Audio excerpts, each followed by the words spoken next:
This has been a really excellent ASBMR meeting that's considered how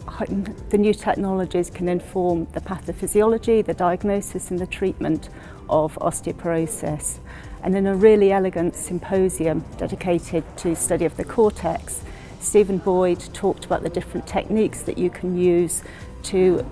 identify the cortical elements of bone, and then went on to tell us about how some of the new generation scanners might be useful to actually look at longitudinal change in high-res QCT structure. In a research paper, Chapelat and colleagues talked about how you can use high-resolution peripheral quantitative computed tomography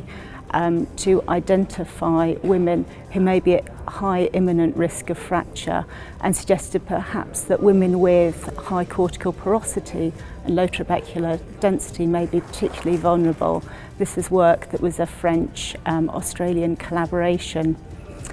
So in other technologies that have been discussed here, we've learnt about how MRI finite element analysis has been validated against mechanical testing, and also how CT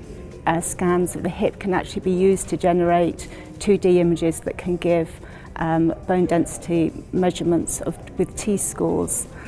But finally, perhaps one of the most interesting things that I learned at this meeting was a comment by Sandeep Khosla, in which he told us that actually there's software on DEXA scanners that actually might help us identify individuals at high risk of atypical femoral fracture, something that I certainly didn't know was available. And I think it'd be really interesting to see how that develops in the future.